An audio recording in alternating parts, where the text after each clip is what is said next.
Adon. Ajaran Serdon mengatakan bahwa Yesus Kristus tidak disalibkan. Ya, dan mereka mengatakan Yesus itu tidak lahir. Bahkan mereka mengatakan Yesus Kristus itu tidak lahir.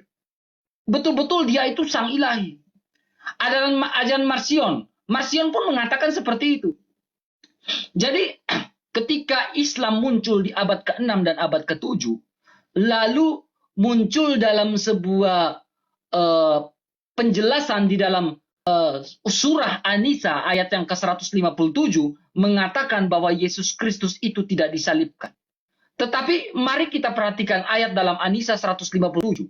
Yesus Kristus itu disalibkan, tetapi di sini masih ada keraguan-raguan kata Alkitab. An-Nisa 157, lihat ini. Keraguan-raguan. Masa apakah Allahmu ragu siapa yang disalibkan? Itu saya tanya. Tetapi kalau di orang Kristen kau tanya siapa yang disalibkan, kita sudah tahu jawab. Yesus Kristuslah yang disalibkan. Karena berbicara tentang Yesus Kristus, siapa yang disalibkan, kita sudah pasti itu. Yesus nih. Dan semuanya ada bukti. Bukti yang mengatakan bahwa Yesus Kristus itu benar-benar disalibkan. Karena standar atau rangkuman tentang orang Kristen mengatakan gini. Berbicara tentang karya keselamatan Allah. Itu Yesus Kristus datang, mati, naik ke surga. Dia bangkit dan naik ke surga. Itu satu paket. Ketika kalian mengatakan bahwa Yesus Kristus tidak mati di atas, lalu kalian mengatakan bahwa Yudaslah yang disalibkan. Nandar kan mengatakan Yudas yang disalibkan. Nandar, saya ingin bertanya kau dengan satu poin, satu pertanyaan. Kalau kau mengatakan Yudas yang disalibkan, tunjukkan satu data yang menunjukkan bahwa Yudas itulah yang disalibkan. Saya minta Nandar, kau jawab menurut Al-Quranmu. Jangan pernah kau ambil di dalam Alkitab. Tunjukkan satu data, ini kita sudah sepakat nih. Ketika saya bertanya, kau harus menjawab menurut Al-Quranmu. Yang menunjukkan bahwa Yesus Kristus itu disalibkan. Ya Nandar ya. Tolong kau jawab pertanyaan saya. Makanya saya katakan saya sedikit heran. Di dalam An-Nisa 157 dia mengatakan Isa itu tidak disalibkan, tetapi penuh dengan keraguan-raguan. Ini solo dalil nih. Tetapi kita lihat teman-teman. Di dalam surah Maryam mengatakan apa? Hari kelahiranku, hari wafatku, dan hari dibangkitkan hidup. Ayat yang An-Nisa mengatakan Isa tidak disalibkan, tetapi ayat di dalam surah Maryam mengatakan Isa itu disalib, ada wafat. Jadi mananya yang benar ini Nandar?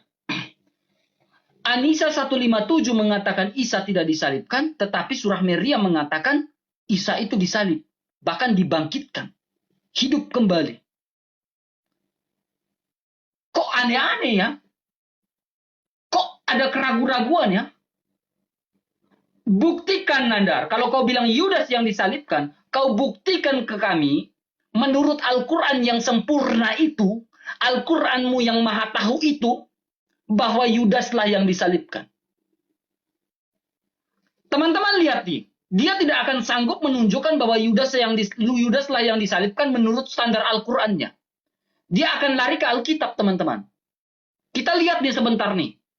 Pastikan, kalau memang Yudas yang disalibkan, tunjukkan surah apa, ayat berapa dalam Al-Quran yang mengatakan Yudas yang disalibkan.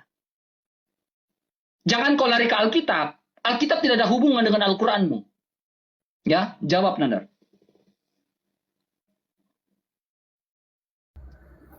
Siap. Ayo, terima.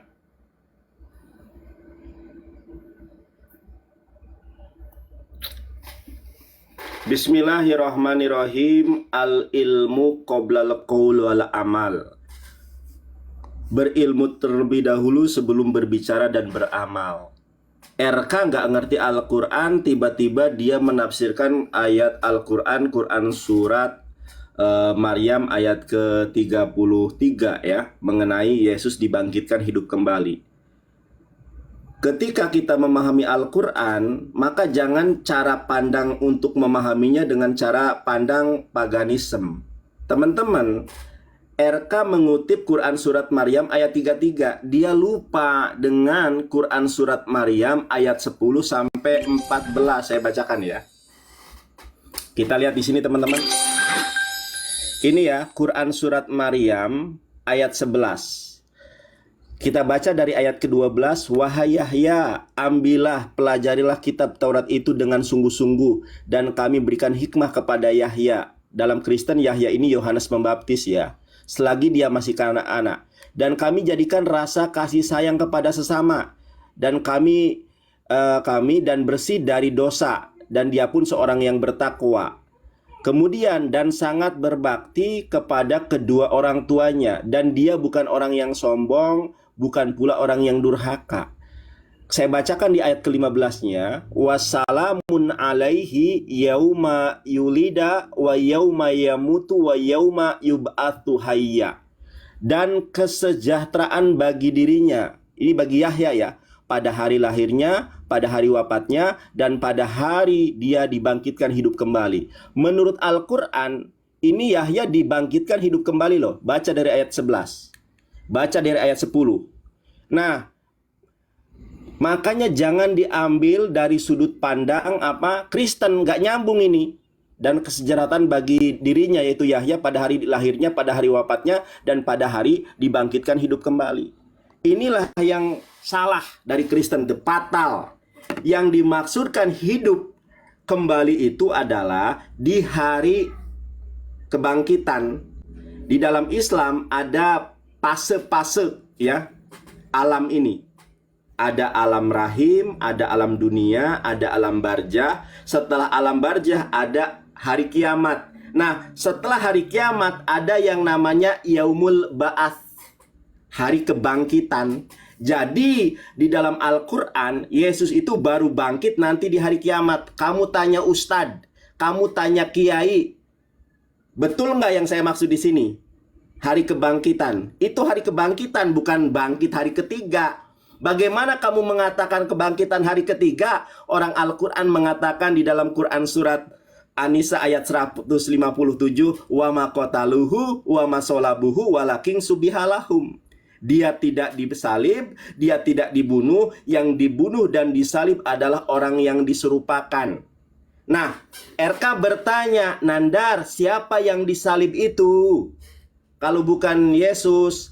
Al-Quran tidak pernah menjelaskan tentang nama yang disalib itu. Kenapa? Pertama, ketika para sahabat menerima ayat Al-Quran, Quran surat An-Nisa ayat 157, tidak ada satu sahabat pun yang bertanya. Ya, wayas aluna ka'aniruh. Mereka bertanya kepadamu tentang roh. Karena orang Yahudi bertanya tentang roh, orang Kristen bertanya tentang roh. Itu ada asbabun nuzulnya.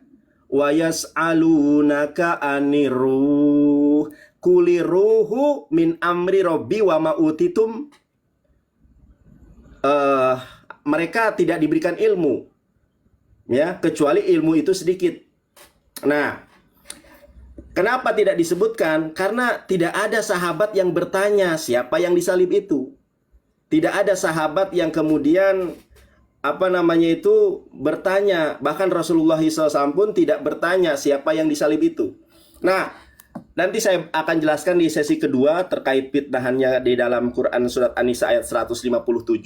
Maka saya pun akan bertanya. Ini waktunya tidak cukup soalnya. Nanti di sesi berikutnya saya akan jelaskan. Sekarang saya tanya kepada Anda, kenapa istri dari Yesus, Maria Magdalena, tidak mengenali Yesus pada Yohanes 20 ayat 11 sampai 15.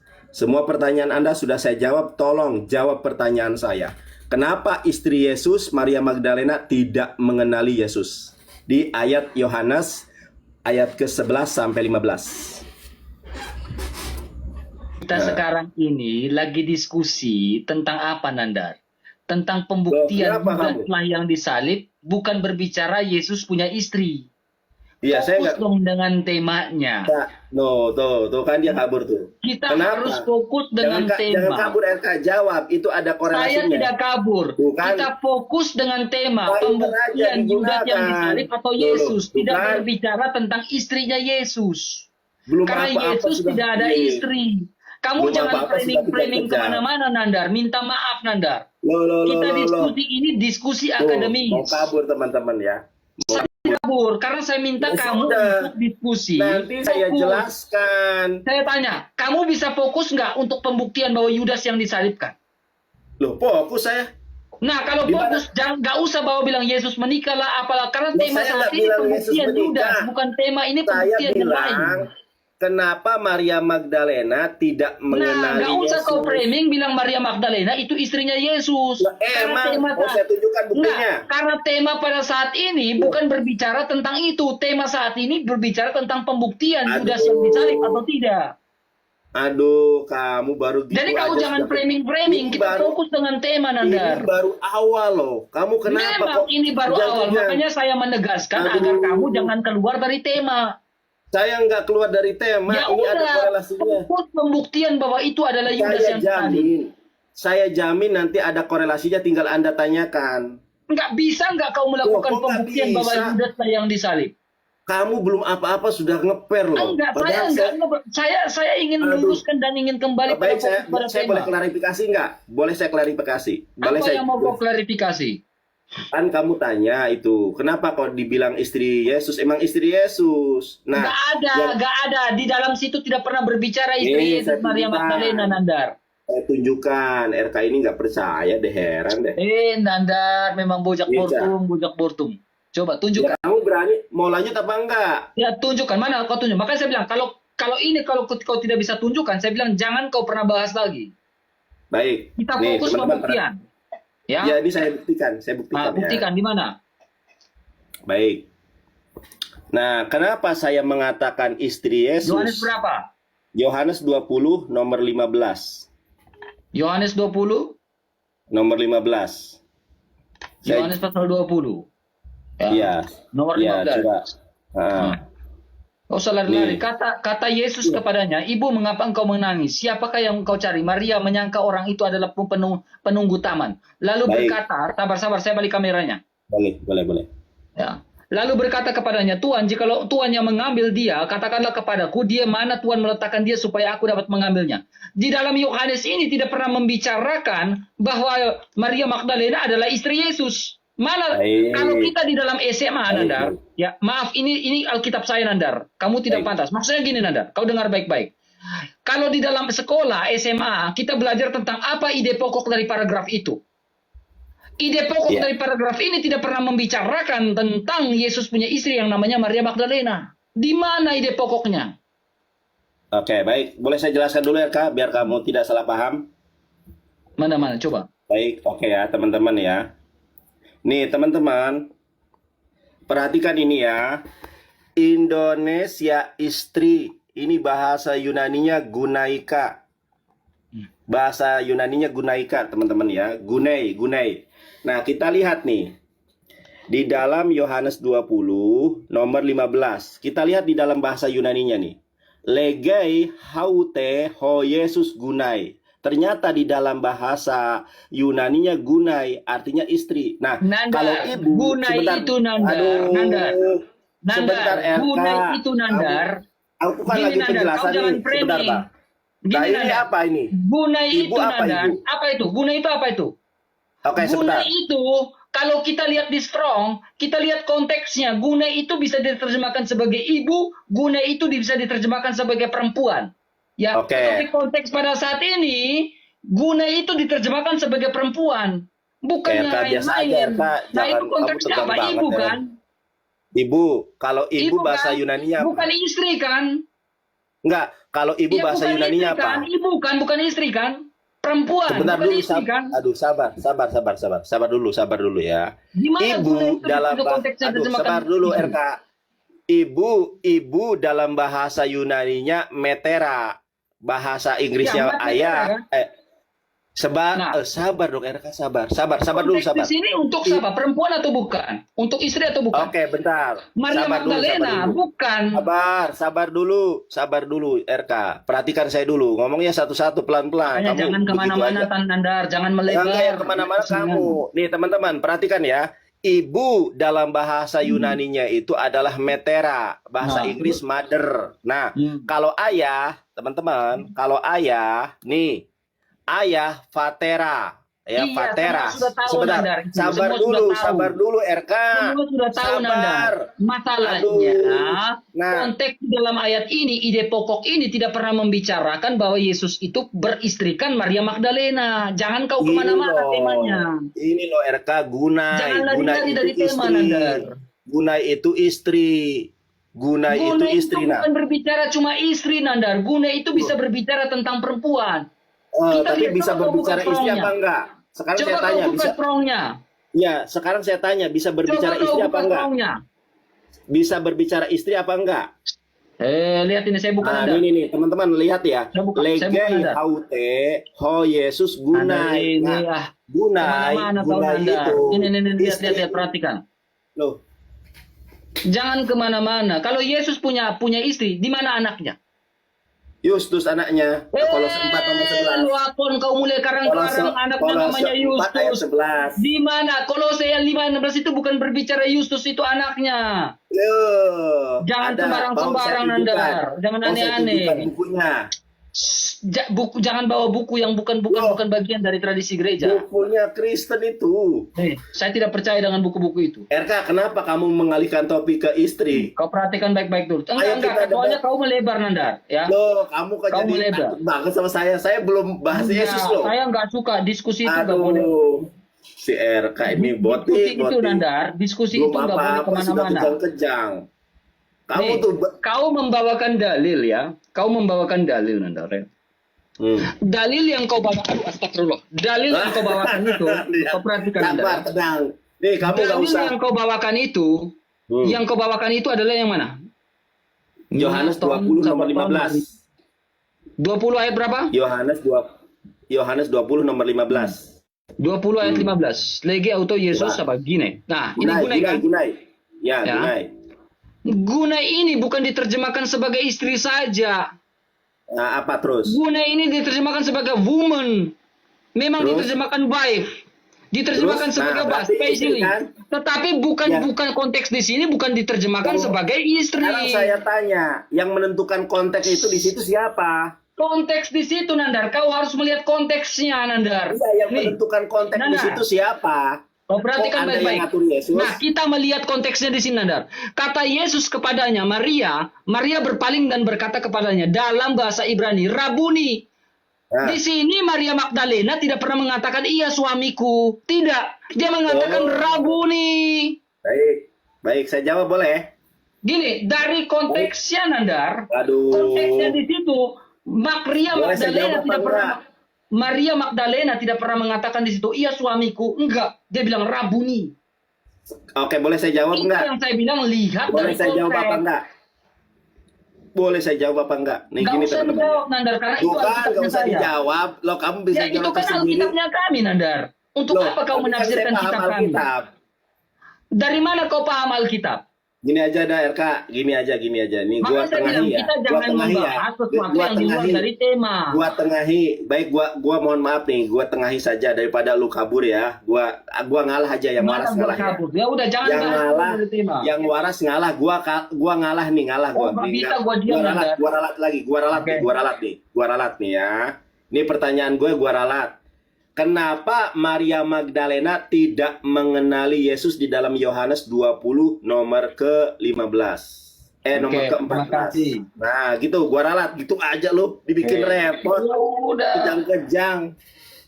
Google dulu, sana Google. Kenapa nggak Enggak boleh mengenali? dicari data kok. Ayo mulai. Cari data. Jangan kabur. Tadi sore udah kabur, sekarang mau kabur lagi. Siapa Ayo, yang Kon. kabur? Ya ayo. Weh, Nah, oke. malah ngelamun. Coba lanjut, Oke. guys. Jawab pertanyaan saya ya. Kenapa Maria Magdalena tidak mengenali Yesus? Giliran gua. Ini waktunya diterima.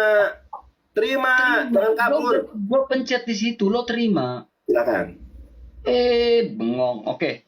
Ya. Jadi gini, Nandar ya. Kalau kau mengatakan kenapa Maria Magdalena tidak mengenali Yesus, orang Kristen udah ada jawabannya. Alkitab sudah ada jawabannya. Ya. Jawabannya di mana, Nandar? Ini jawabannya.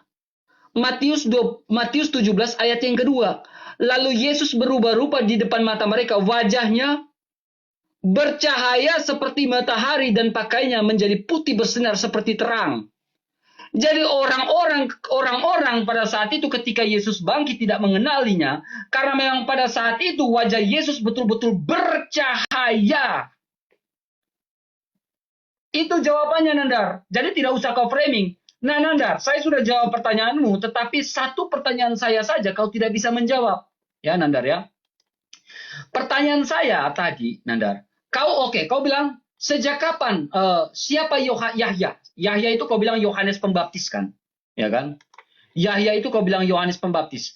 Di dalam ayat Meriam 33 ini, Nandar, bukan berbicara tentang Yohanes yang wafat dan dibangkitkan. Coba kita lihat, Nandar, di ayat yang ke-34. Ayat yang ke-34 ini mengatakan apa? Isalah yang wafat dan dibangkitkan. Jadi, Nandar, kau tadi bilang Yahya, sementara di ayat 34 bilang itu Isa. Mana yang benar? Jadi ayatnya An-Nisa 157 mengatakan bahwa ini adalah di An-Nisa 157 mereka dalam keraguan-raguan bahwa Isa itu tidak disalibkan. Tetapi di Meriam ini mengatakan Isa itu wafat, bahkan bangkit. Konteksnya adalah di sini mengatakan Isa karena di sini mengatakan di ayat yang ke-34 merujuk pada Isa putra Meriam. Jadi, Nandar, tolong kau bilang itu Yahya. Kemudian, Nandar ya, poin berikutnya, Nandar. Kalau kau bilang Yohanes, kalau kau mau berdalil lagi dan mengatakan bahwa Yohanes Pembaptis tidak pernah atau Yahya tidak pernah menuliskan bahwa Yesus itu tidak disalibkan, kau salah besar. Yohanes Pembaptis menuliskan bahwa Yesus itu disalibkan. Yohanes 19 ayat yang ke-16 mengatakan, akhirnya Pilatus menyerahkan siapa? Yesus atau Yudas?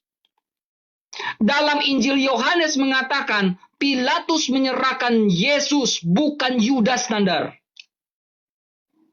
Dalam Injil Yohanes mengatakan yang diserahkan itu adalah Yesus, bukan Yudas.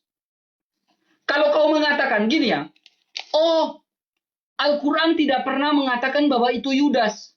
Kalau Al-Quran berani membuat statement, berarti Al-Quran harus memberikan pertanggungjawaban. Kalau Al-Quran membuat statement dalam An-Nisa 157, itu solo dalil loh. Dalam An-Nisa 157, tentunya Al-Quran juga bisa membuktikan, bisa menunjukkan bahwa yang disalibkan itu adalah Yudas. Tapi nyatanya Al-Quran itu solo dalil. Bahkan, apakah ada pertanyaan? Apakah ada pertentangan antara An-Nisa 157 dengan Meriam ayat yang ke-33 dan 34? Dua ayat saja bertentangan. Satu mengatakan Isa tidak disalibkan, Isa tidak wafat. Tetapi satu ayatnya mengatakan Isa itu wafat. Mana yang benar? Mana yang diikuti? Ayat An-Nisa 157 penuh dengan keraguan-raguan. Ya. Kalau tidak bisa menjelaskan dan menjabarkan, menerangkan siapa yang disalibkan, tidak usah buat statement. Clear. Nah, kemudian Nandar ya, saya memberikan satu pertanyaan. Kalau kau mengatakan Yudas yang disalibkan, di mana tempat Yudas itu disalibkan? Pertanyaan saya di akhir. Kalau Yudas itu yang disalibkan, tunjukkan bukti di mana tempat Yudas disalibkan. Tentunya Nandar bisa menjawab ini. Gampang kok pertanyaan saya, tapi hati-hati, banyak jebakan Batman. Ya, jawab pertanyaan saya. Kalau Yudas yang disalibkan, di mana lokasi? Simple sih. Di mana lokasi dan tempat Yudas disalibkan? Ya, tunjukkan bukti sekarang. Saya tunggu, Nandar. Baik. Oke, waktunya buku ya. Terima kasih semuanya teman-teman. Ayo jangan nangis kau. Begini gua ajarin caranya berdebat. Aduh, botol banget si RK. Nih RK, jangan garuk-garuk kepala, jangan garuk-garuk ini waktuku. Saya garuk leher, bukan garuk kepala. Kepala itu di sini, leher itu di sini. Terima. Udah tanggung. Nah, oke ya teman-teman. Si RK ini untuk memahami apa yang saya sampaikan saja tidak sanggup. Nih teman-teman ya, perhatikan ya. Ini Quran surat Maryam ayat 33 baru berbicara tentang Nabi Isa. Wa salamun alayya yauma yulidtu wa yauma amutu wa yauma ub'atsu hayya. Dan kesejahteraan semoga dilimpahkan kepadaku pada hari kelahiranku, pada hari wafatku, dan pada hari aku dibangkitkan hidup kembali. Ini yang perlu digarisbawahi dan dipahami. Al-Quran tidak pernah mengenal Yesus bangkit hari ketiga. Tidak ada di dalam Islam. Baca Quran surat An-Nisa ayat 157 bahwa Yesus tidak disalib dan tidak dibunuh. Nah, hari kebangkitan di sini adalah Yaumul Ba'ats. Hari setelah trompet Israfil ditiupkan. Ini. Nah, ayat yang berbunyi demikian bukan hanya untuk Isa. Ini diperkuat. Ayat yang semacam ini bukan hanya untuk Isa. Kalau Maryam 19 nomor 30 ayat 33 untuk Nabi Isa. Kita lihat di bawah. Ya, di ayat ke-14 ternyata narasi yang serupa juga diperuntukkan untuk Nabi Yahya. Nih, RK. Dibaca dari ayat 10. Ini berbicara tentang Nabi Yahya loh. Nabi Yahya pun ayatnya sama nih, wasalamun alaihi yauma yulidda wa yauma yamutu wa yauma yub'atsu hayya, dan kesejahteraan bagi dirinya pada hari lahirnya, pada hari wafatnya, dan pada hari dibangkitkan hidup kembali. Ini berbicara tentang hari kebangkitan. Hari kebangkitan di dalam Islam itu setelah trompet ditiup nih, sudah hancur alam semesta ini, maka ada dunia baru. Ada Yerusalem baru kalau dalam Kristen. Itulah hari kebangkitan. Nah, RK tadi dia itu terjebak dengan perkataan dia sendiri dan dia ngawur teman-teman. Nah, perhatikan teman-teman ya. Ini di dalam Al-Quran. Saya tunjukkan kepada Anda. Quran surat An-Nisa ayat 157. Wa qaulihim inna qatalnal masyiha Isa bin Maryam Rasulullah wa maqtaluhu. Bagaimana dipahami kebangkitan hari ketiga orang dalam Islam? Dia tidak dibunuh, wa masolabuhu, tidak disalib, walakin subihalahum, melainkan Yesus berubah rupa. Yesus diserupakan, ada yang diserupakan dengan Yesus dan Yesus pun berubah rupa. Wa innal ladzina ikhtalafu fihi la fi syakkim min ma lahum bihi min ilmin illa tiba'adh-dhanni wa ma qataluhu yakina. Nah, kita baca di sini. Teman-teman ya, mereka nih, kita lihat dari sini nih.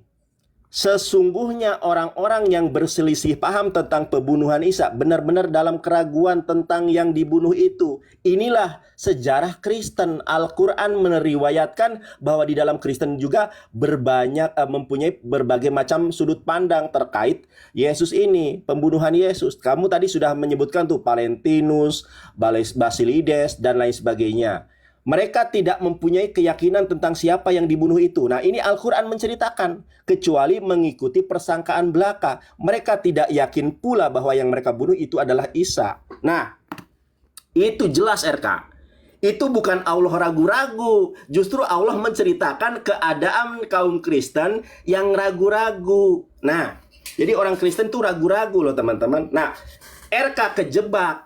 Saya tanya, RK kenapa Yesus tidak dikenali oleh Maria Magdalena? Kata si RK berubah rupa. Terima kasih atas kejujuran Anda. Teman-teman, kenapa Yesus berubah rupa? Karena ada orang yang diserupakan dengan dia. Nah, kita buka di sini.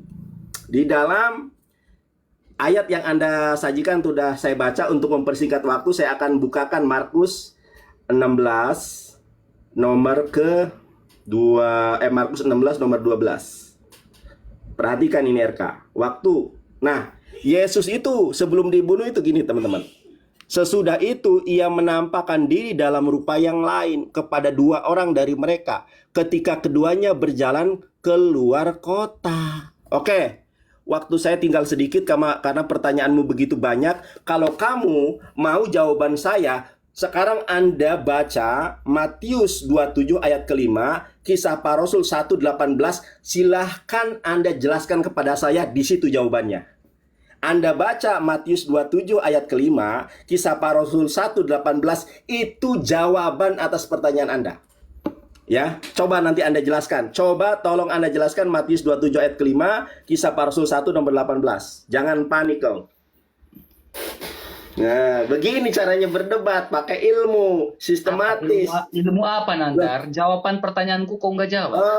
Oke. Sekarang tolong jelaskan Matius 27 ayat kelima, Kisah Para Rasul 1:18. Muncrat tuh, Nandar. Ambil dulu tisu, muncrat tuh mulut kau di sini. Nggak apa-apa. Muncrat itu, Nggak apa-apa. Iya, botikan kamu, nggak apa-apa, biar kamu Yang ini, sembuh. Nandar ya. Nandar, waktu saya. Nandar, bagaimananya aku mau menjawab pertanyaan kamu? Kamu sendiri tidak menjawab pertanyaanku. Pertanyaanku simpel. Kalau kau mengatakan bahwa Yudas yang disalibkan, di lokasi di mana Yudas itu disalibkan? Tempatnya di mana Yudas itu disalibkan? Pertanyaanku sangat sederhana loh, Nandar. Tetapi kau tidak sanggup menjawabnya di mana. PR loh buat kau, Nandar. Makanya kalian timbul terus dalam keraguan-raguan. Tahu malu, kasihan, aku ambil data dari Alkitab, kasihan, ambil aku data dari Alkitab. Soalnya kitabku nggak ada, kitabku nggak dijelaskan, jadi aku ambil datanya dari Alkitab, kasihan, kuah kosong. Tahu malu, orang timur bilang tahu malu. Ya. Tunjukkan satu data di mana Yudas itu disalibkan. Tempatnya namanya apa? Kau jangan lari ke sana. Jaka sembung bawa golok. Nandar nggak pernah nyambung. Memang Nandar jaka sembung bawa golok. Nandar memang nggak tahu malu. Mengambil data dalam Alkitab, tapi tidak bisa membuktikan di mana tempat Yudas. Nah, Nandar, gini Nandar, kalau belajar Alkitab tuh gini. Saya kasih kau SKS. Saya kasih kau kuliah gratis nih, Nandar. Ini Nandar, perhatikan Nandar ya. Ini perbedaan tempat di mana Yudas dan Yesus mati, wafat. Di dalam Kisah Para Rasul pasal 1 ayat yang ke-18 mengatakan Yudas ini telah membeli sebidang tanah dengan upah kejahatannya. Lalu ia jatuh tertelungkup dan perutnya terbelah sehingga semua isi perutnya keluar. Di ayat yang ke-19-nya mengatakan seluruh orang Israel, lihat ini.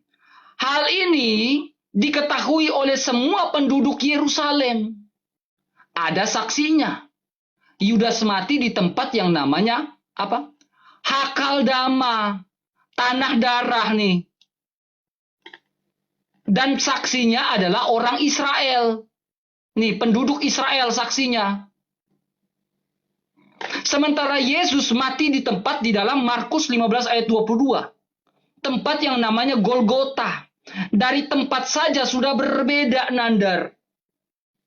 Pertanyaan saya, kalau kau mengatakan Yudas yang disalibkan, Nandar, ya, kalau kau mengatakan Yudaslah yang disalibkan, siapa saksi yang melihat bahwa Yudas itu disalibkan? 3 pertanyaan saya kau belum bisa jawab. Nanti kalau kau mengatakan banyak sekali saksi yang mengatakan bahwa Yesus disalibkan. Salah satu contohnya, lihat ini ya. Di dalam Yohanes pasal 19. Ya, ayat yang ke-26, Nandar.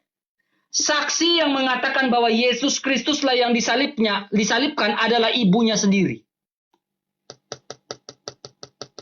Jadi ibunya tidak mungkin mengakui bahwa di atas kayu salib itu adalah Yudas. Yang disalibkan itu adalah Yesus Kristus, bukan Yudas.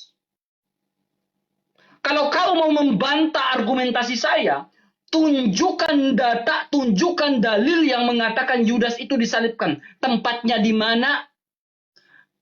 Terus saksinya siapa? Yudas. Kalau Yudas yang disalibkan, kalau saya sudah tunjukkan satu saksi, yaitu ibunya sendiri. Masih ada lagi Yusuf dari Arimatea, Nikodemus, dan juga banyak tokoh-tokoh, kepala pasukan, Claudius Valerius, kepala pasukan Romawi. Buktinya sangat jelas. Tetapi kau tidak akan sanggup membuktikan siapa saksi yang di atas kayu salib itu. Makanya kalian timbul timbul keraguan-raguan. Nandar, kalau kitabmu saja ragu-ragu, Nandar, bagaimana kitabmu bisa membimbing orang ke dalam jalan dan kebenaran? Kitabmu saja tidak bisa menjelaskan siapa yang disalibkan itu. Atau ada hadis Tunjukkan hadis yang mengatakan Yudas yang disalibkan. Kalau ada hadis yang mengatakan Yudas yang disalibkan, nanti kita lanjut lagi debat. Kita pikir lagi bagaimana ini. Saya ada data lagi nih. Apakah data kamu valid atau tidak? Jawab 3 pertanyaan saya. Jangan kabur dari pertanyaan saya. Kalah PK, ngomong ngalur ngidul. Aduh, RK kasihan. Aduh, Dada. Nih, gua nggak bakal terpanjang. Kasihan kau, biar kau menang PK dulu. Ayo, udah Dan kalah saya PK menang lu. dulu. Dan sini gua ajarin. Tuan muda, terima kasih. Kita menang PK. Kita Teman-teman, menang jangan debat. sampai kita Ayo, kalah PK, mulai. teman-teman. Itu lihat itu, baru menang Ayo, sekali dia udah Ayo, kalah. udah, buruan diterima. Nah, si RK ini selalu, coba teman-teman ya. Tadi saya sudah jelaskan, Quran Surat An-Nisa 157, yang ragu-ragu itu orang-orang di masa pertama. Dan memang itu jelas secara sejarah, RK di awal sudah mengetahui itu. Tapi dia bolak-balik katanya Allah yang ragu-ragu. Allah menceritakan, saya tahu itu pancingan kamu agar saya tidak membahas Bible. Nih, teman-teman, kita lihat nih. Jadi si RK bertanya di mana Yudas mati. Yudas mati itu di Bukit Tengkorak, ya. Makanya Bukit Tengkorak itu disebut Hakaldama. Kenapa? Teman-teman, tanah darah itulah ditumpahkannya darah seorang Yudas. Kalau kita cari di petanya itu nggak ada itu. Bukit Tengkorak itu nggak ada, karena itu tempat kematian Yudas. Coba saya akan membahas teman-teman ya. Oke, saya akan membahas di dalam Kisah Para Rasul, Matius 27 ayat ke-5. Inilah ya teman-teman bukti kalau Yudas yang disalib. Coba teman-teman perhatikan. Matius 27 nomor 5. Maka ia pun melemparkan uang perak itu ke dalam bait suci, lalu pergi dari situ dan menggantung diri. Nah, Yudas menggantung diri di mana? Kita lihat nih. Tafsiran ini tafsiran yang otoritatif. Kalau RK cuma menafsirkan terhadap di pemahamannya diri sendiri. Nah, coba teman-teman perhatikan nih. Matius 27 ayat ke-5, kematian Yudas. Matius mengatakan bahwa Yudas menggantung diri. Kisah Para Rasul 1 nomor 18 mencatat bahwa ia tewas karena jatuh. Barangkali yang dilakukan Yudas adalah menjatuhkan diri ke atas sebuah tonggak. Jadi ada tombak yang menusuk perut Yudas yang telah diruncingkan, ya itulah tombak runcing ya. Mati dengan menggantung pada masa itu hanya dilakukan dengan cara disalibkan atau disulakan. Ternyata teman-teman, kematian Yudas menurut para pakar teologi, full life, itu Yudas disalibkan. Kenapa perut Yudas bisa bolong teman-teman? Saya akan tunjukkan ayat. Nah, kenapa perut Yudas itu bolong? Karena ada benda runcing yang menikam lambung Yudas. Ternyata inilah teman-teman. Nah, tapi seorang di antara prajurit itu menikam lambungnya. Lambungnya di sini ternyata lambung Yudas. Makanya perut Yudas bolong dengan tombak dan segera mengalir keluar darah dan air. Makanya ada 2 kisah yang berbeda di dalam Bible. Kisah Para Rasul 1 nomor 18.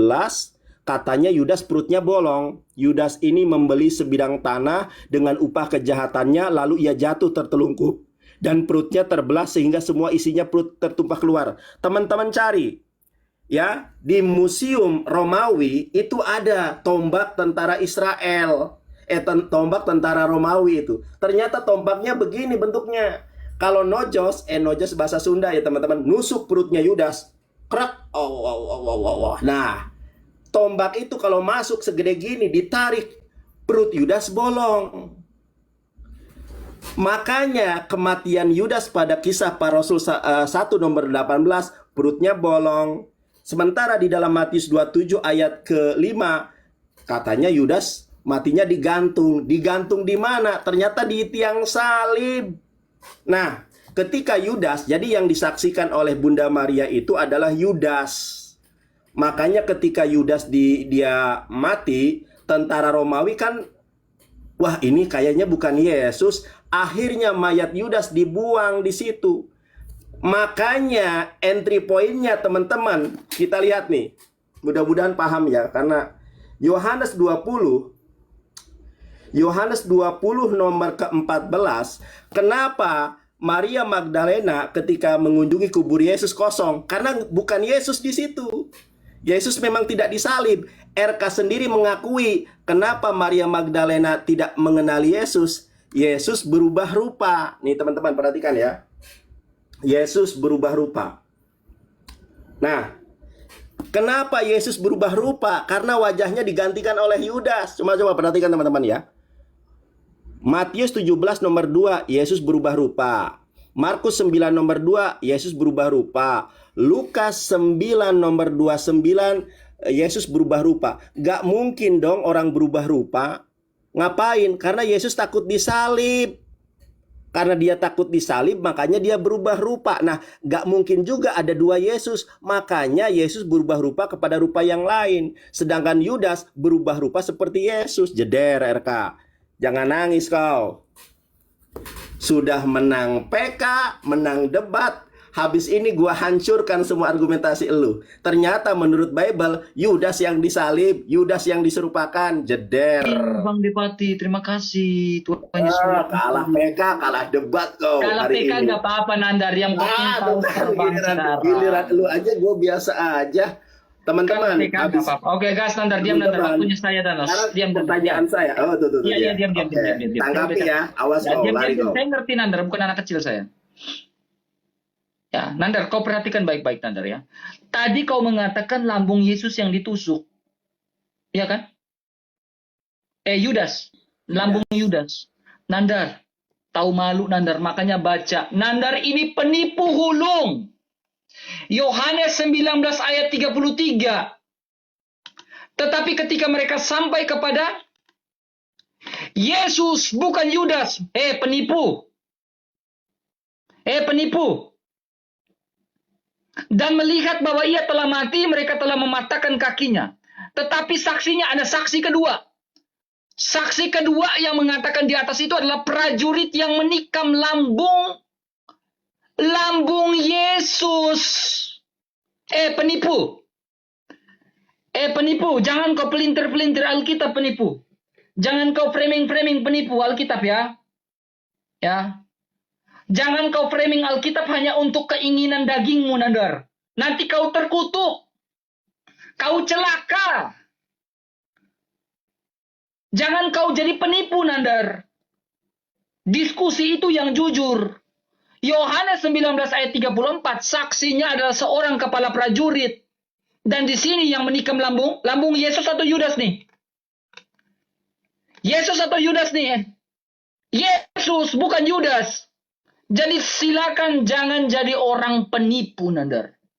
Kalau kau tipu orang lain, bisa. Kalau dengan saya teliti baca Alkitab itu dari atas sampai bawah.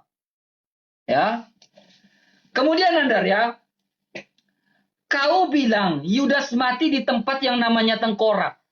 Kau menjelaskan tempat, latar belakang tentang tempat yang namanya tengkorak saja, kau sudah salah. Di dalam bahasa Ibrani namanya Gulgolet. Gulgolet itu artinya Golgota, tempat yang namanya tengkorak. Ya. Ini Nandar, perhatikan Nandar. Ya. Latar belakang dari Bukit Tengkorak adalah nama tersebut merupakan penyesuaian dari bentuk bukit yang berbentuk bulat seperti tengkorak. Itu latar belakangnya. Sehingga tempat itu namanya tengkorak. Dan juga tempat itu memang tempat untuk pembantaian dan lain-lain pada masa Romawi pada saat itu. Nah, kau mengatakan lagi bahwa yang disalib Yudas, lihatin Nandar, kau bilang Yudas mati di tempat yang namanya Golgota, makanya tahu malu. Lihat, mereka membawa Yudas ke tempat yang namanya Golgota. Yudas atau Yesus nih? Yudas atau Yesus yang dibawa ke tempat yang namanya Golgota? Tahu malu, jangan jadi penipu Nandar. Jangan jadi penipu. Yang mati di tempat yang namanya Golgota itu adalah Yesus, bukan Yudas. Karena Yudas mati, lihat ini. Yudas mati di tempat yang namanya Hakaldama. Ini Nandar. Tanah darah. Yesus mati di tempat yang namanya Golgota. Bukan Yudas, Nandar. Bisa baca kan tidak, Nandar? Yesus. Yesus. Di situ tertulis Yesus, penipu, bukan Yudas. Ya. Jadi di situ tertulis Yesus. Atau Nandar tidak tahu baca? Kalau tidak tahu baca, biar saya jelaskan, biar saya ajar kau baca. Orang yang mati di tempat yang namanya Golgota itu Yesus, bukan Yudas. Jangan jadi penipu. Ya, jangan jadi penipu. Tunjukkan saya, kau belum menjawab pertanyaan saya, Yonatan Nandar. Tolong kau jangan kabur dari pertanyaan saya. Tunjukkan satu data, siapa saksi yang melihat bahwa Yudas itu disalibkan?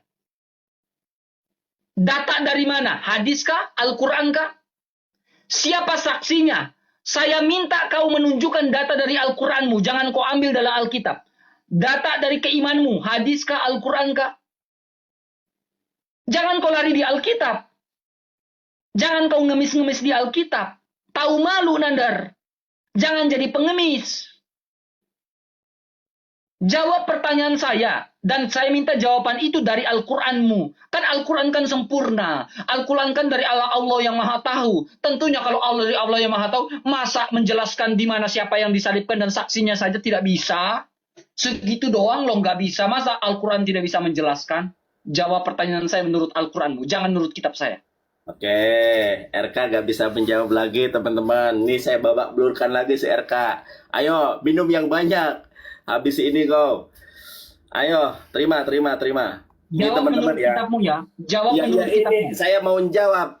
Tolong terima. Jangan Alkitab Tolong ya. terima. Anda lo. Jangan lari ke Alkitab ya. Pak, terima. Enggak. Sepakat dulu. Terima. Jangan lari ke Alkitab. Loh kok gitu? Saya lagi menanggapi Anda loh. Iya, sepakat dulu. Jangan lari ke Alkitab. Loh, teman-teman, yang namanya berdebat itu Nggak apa bisa komparasi? dong. Kau Kamu harus aja jawab tadi menurut pakai imanmu. Al-Quran.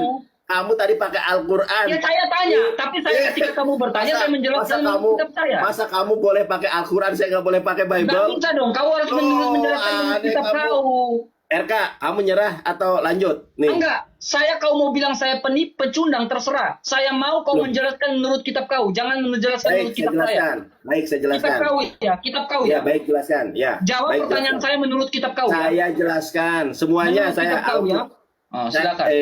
Pertanyaanmu itu begitu banyak. Teman-teman, saya akan menanggapi dulu perkataan karena dia pertanyaan begitu banyak. Nanti saya jawab versi Al-Quran nanti saya berikutnya ya, atau kalau cukup waktunya. Teman-teman, perhatikan ini, RK jangan terguncang ya. Jangan terguncang kau, debat kau gini. Teman-teman, kita lihat di sini. Lalu berkatalah kepadanya, jika engkau anak Allah, jatuhkanlah dirimu. Diam, aku lagi ngomong, sebab ada tertulis mengenai engkau, ia akan memerintahkan malaikatnya, dan mereka akan menatang engkau di atas tangannya, supaya kakimu jangan teratuk batu. Ini nubuatan dari Mazmur, bahwa Yesus itu jangankan, ini teman-teman. Ini ya, ini kita baca Matius 4 ayat ke-6, kita korelasikan, ada nubuatannya ini yang buat LAI loh. Sebab malaikat-malaikatnya akan diperintahkannya kepadamu untuk menjaga engkau di segala jalanmu. Jangankan dibunuh, segala jalannya saja akan dijaga oleh Allah. Mereka akan menantang engkau di atas tangannya supaya kakimu jangan teratuk batu. Loh, kabur. RK kabur. RK kabur. RK